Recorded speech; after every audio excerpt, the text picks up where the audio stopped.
여러분 안녕하세요. 10월 13일 수요일 아침입니다. 하나님께서 오늘도 참 좋은 날 선물로 주셨네요. 말씀 보면서 기도하면서 하루를 시작하도록 하겠습니다. 오늘 함께 볼 말씀은 디모데후서 1장 1절에서 8절까지의 말씀입니다. 하나님의 뜻으로 말미암아 그리스도 예수 안에 있는 생명의 약속대로 그리스도 예수의 사도된 바울은 사랑하는 아들 디모데에게 편지하노니 하나님 아버지와 그리스도 예수 우리 주께로부터 은혜와 긍휼과 평강이 내게 있을지어다. 내가 밤낮 간구하는 가운데 쉬지 않고 너를 생각하여 청결한 양심으로 조상 쪽부터 섬겨오는 하나님께 감사하고 내 눈물을 생각하여 너 보기를 원함은 내 기쁨이 가득하게 하려 함이니 이는 내 속에 거짓이 없는 믿음이 있음을 생각함이라. 이 믿음은 먼저 내 외조모 로이스와 내 어머니 유니게 속에 있더니 내 속에도 있는 줄을 확신하노라. 그러므로 내가 나의 안수함으로 내 속에 있는 하나님의 은사를 다시 부리뜻하게 하기 위하여 너로 생각하게 하노니 하나님이 우리에게 주신 것은 두려워하는 마음이 아니요 오직 능력과 사랑과 절제하는 마음이니 그러므로 너는 내가 우리 주를 증언함과 또는 주를 위하여 갇힌 자 된 나를 부끄러워하지 말고 오직 하나님의 능력을 따라 복음과 함께 고난을 받으라. 아멘. 네, 여러분 오늘부터 디모데 후서를 우리가 또 묵상하게 되었습니다. 디모데 전서를 기록한 이후에 이제 시간이 얼마 지나서 바울이 디모데 후서를 다시 기록을 합니다. 그러니까 디모데에게 두 번째 편지를 보내는 것이죠. 로마 감옥에 갇혀서 이 편지를 보내게 되는데 벌써 이 이제 편지가 바울에게 있어서는 순교 직전에 기록한 그러니까 생애 마지막 서신이 됩니다. 그만큼 바울도 나이가 많이 있었고 또 그 신앙의 경륜도 많이 깊어졌는데요. 디모데 전서와 디모데 후서의 기록 연대와 그 배경을 잠깐 설명해 드리면 이렇습니다. 한번 같이 좀 봐주시죠. 먼저 디모데 전서입니다. 디모데 전서는 한 주후 63년경 이제 기록된 것으로 알려져 있고요. 로마 감옥의 1차 투옥 후에 이제 석방이 됩니다. 잠깐 석방이 되는데 석방이 되고 난 뒤에 마게도냐에 있을 때 기록을 한 것으로 추정을 하고 있습니다. 그때 이제 디모데에게 첫 번째 서신을 보냈고요. 오늘부터 보게 되는 디모데 후서는 그로부터 한 4년 정도가 지난 뒤에 그러니까 67년경에 기록된 것으로 그렇게 보여지는데 우리가 잘 알듯이 64년도에는 로마 대화재가 일어나게 됩니다. 그래서 네로 황제가 이제 기독교를 핍박하기 시작하게 되는데 그때에 이 바울도 두 번째로 로마옥에 투옥이 되죠. 그리고서는 꽤 긴 시간을 로마옥에 있다가 이제 순교하는 것으로 알려지게 되는데 그러니까 순교 직전에 이 디모데 후서를 기록한 것으로 이렇게 보여집니다. 그러니까 다시 말하면은요, 이 사도 바울이 옥중에서 믿음을 깊이 생각하고 신앙을 깊이 생각하고 복음을 깊이 생각하면서 지금껏 살아오면서 하나님의 말씀 그리고 교회, 신앙 이런 모든 것에 대해서 아주 깊이 있는 그리고 완성된 그러한 그 모습을 디모데에게 전수하는 것이다 라고 보면은 이렇게 비교적 틀리지 않을 것입니다. 이 사도 바울이 옥에 갇혔을 때 로마 감옥을 한번 좀 보여드리겠습니다. 이 로마 감옥 사진 한번 보시죠. 마메르티네 감옥이라고 하는데요. 지하 감옥입니다. 로마에 있는 지하 감옥이고요. 지금도 이 바울이 이제 갇혀 있는 곳으로 추정되는 곳이 이제 관광지로 돼서 많은 사람들이 이곳을 보게 되는데 저도 한번 본 적이 있습니다. 정말 지하에 있게 되고 햇빛이 들어가지 않고요. 지금은 뭐 관광객들이 볼 수 있도록 깨끗하게 청소를 해놨지만 그 당시에 이제 그 설명을 좀 들어보면은 지하이고 햇빛이 들어가지 않고 항상 습기가 있기 때문에, 또 바닥이 축축하기 때문에 이 죄수들이 이 감옥에 들어가 있으면 몇 달 되지 않아서 다 문둥병에 걸리게 된다고 합니다. 그러니까 심한 피부병에 걸려서 오히려 사용을 받지 않아도 그 많은 질병 때문에 이제 죽어가게 되는 이제 그러한 감옥이 바로 이 지하 감옥인데요.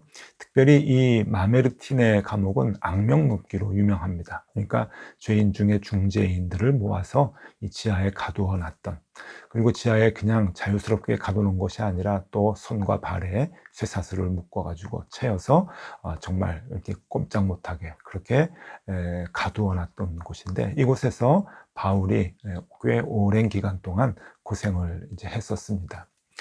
여러분, 이 그림도 한번 잠깐 같이 보시면은요, 이 그림은 감옥에서 서신을 쓰는 바울이라고 하는 제목의 이제 그림인데요. 비교적 좀 점잖게 이제 그려놨지만, 그리고 이 감옥의 배경이 좀 깨끗하게 보여지지만, 저것보다는 훨씬 더 지저분하고 열악한 환경에서 아마 이 촛불, 호롱불 이런 걸 하나 의지해서 바울이 서신을 쓰지 않았나 하는 생각을 이제 해봅니다.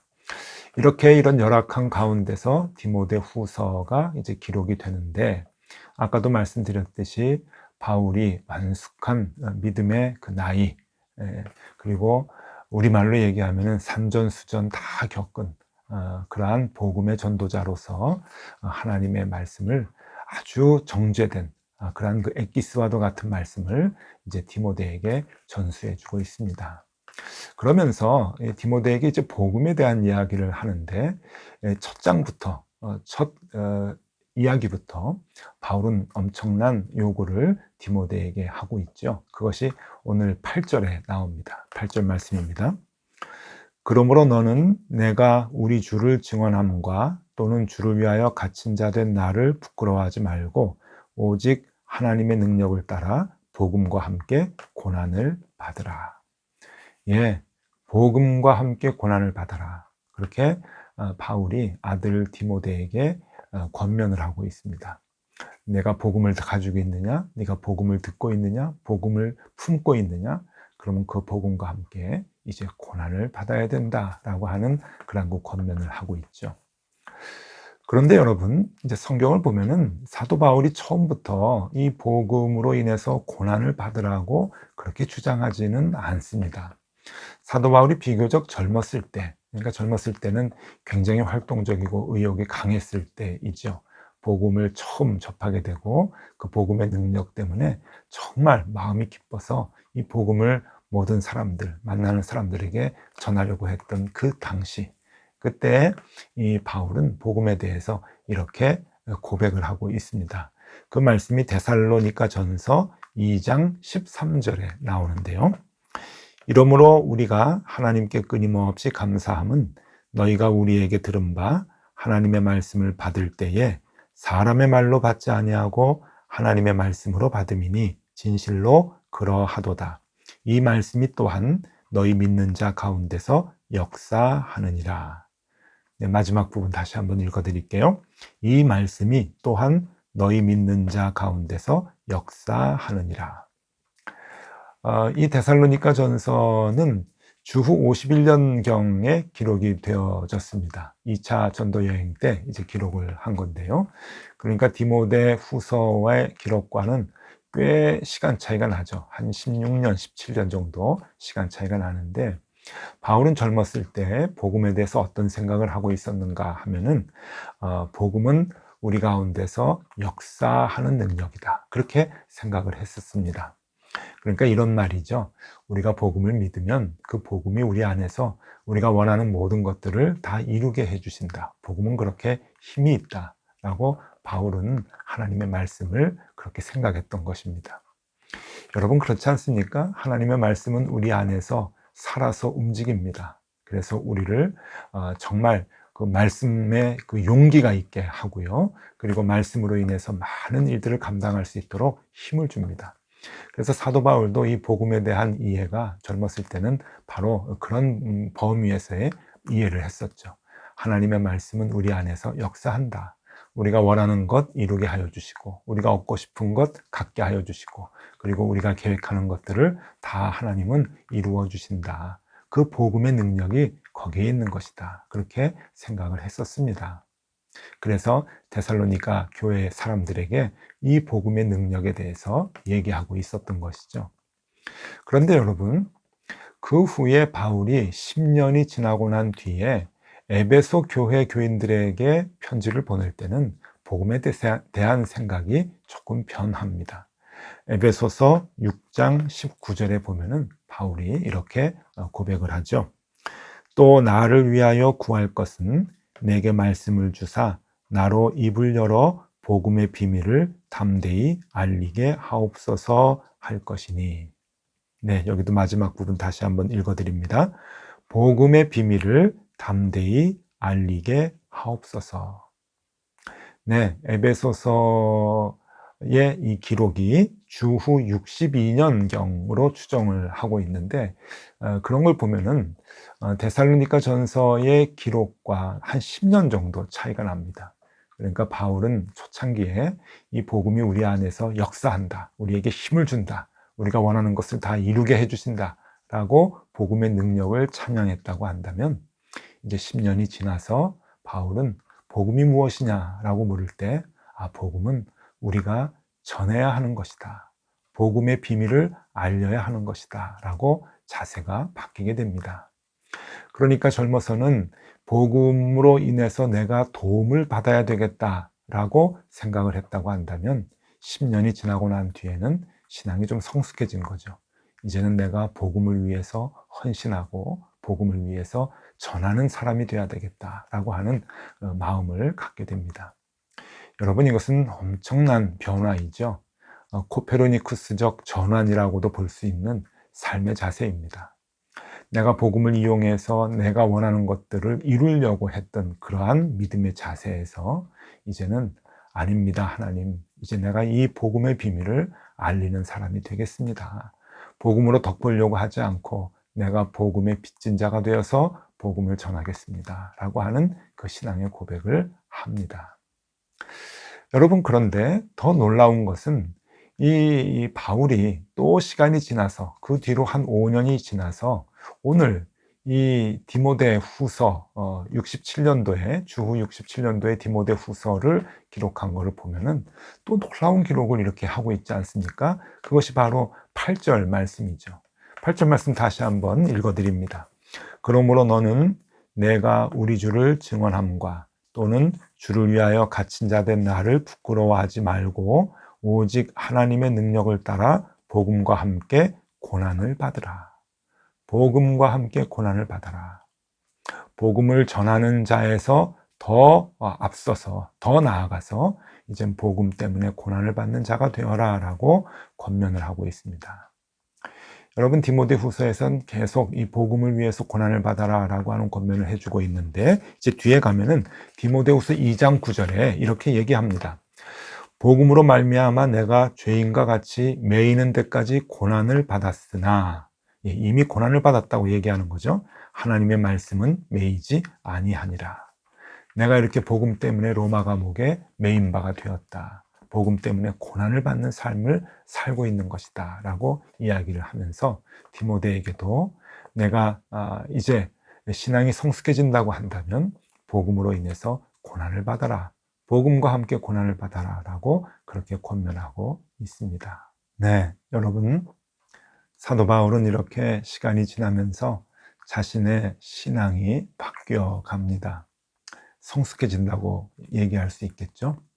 처음에는 복음으로 덕을 벌려고 그렇게 생각을 가졌다가, 아닙니다, 이젠 내가 복음을 전하는 사람이 되겠습니다, 그 고백을 하다가 나중에는 아닙니다, 그것도 아닙니다, 내가 복음과 함께 고난을 받겠습니다 라고 하는 고백을 하게 됩니다. 여러분, 오늘 이거 한번 생각해 보시면 좋겠습니다. 여러분은 어느 단계입니까? 여러분, 하나님께서 우리에게 복음을 주셨는데 그 복음으로 내가 좀 유익한 일들이 있으면 좋겠습니다. 내가 원하는 것들을 다 이루면 좋겠습니다. 복음이 나에게 능력을 주면 좋겠습니다.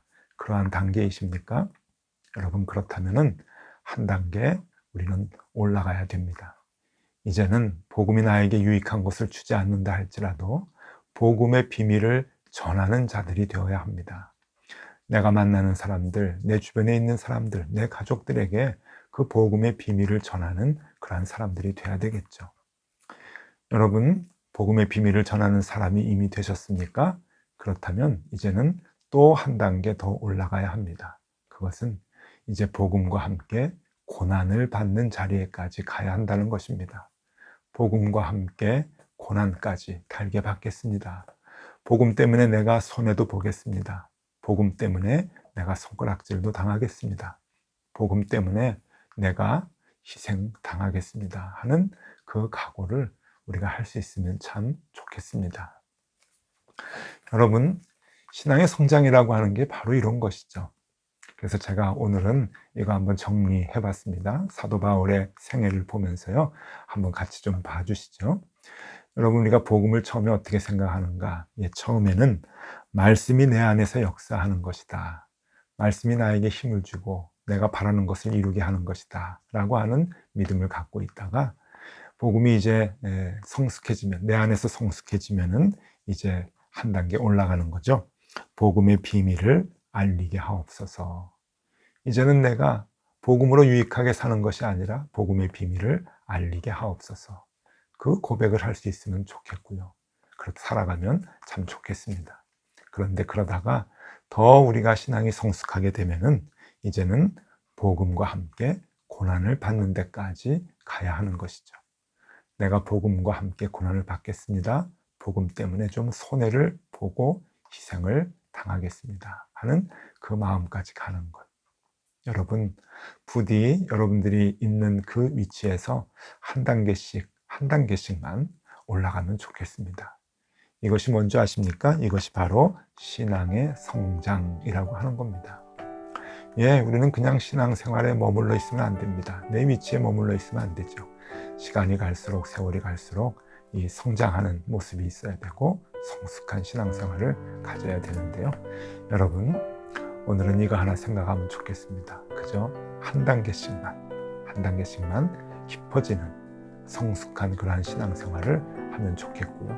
그렇게 조금씩 변화되다가 결국 오늘 바울이 디모데에게 요구하는 것 같이 복음과 함께 고난을 받는 삶, 거기까지 다다르게 되는 그러한 신앙생활을 하면 좋겠습니다. 여러분, 오늘도 힘내시고요. 신앙의 성숙을 위해 열심히 노력하는 하루 되시기를 바랍니다. 기도하겠습니다. 하나님, 신앙생활을 참 오래 했지만 언제나 제자리였던 것 같습니다. 이제는 한 단계씩 성숙해지게 하여 주시고 결국 복음과 함께 고난을 받는 자리에까지 올라가게 하여 주옵소서. 예수 그리스도 이름으로 기도드리옵나이다. 아멘. 네, 함께 기도하시겠습니다.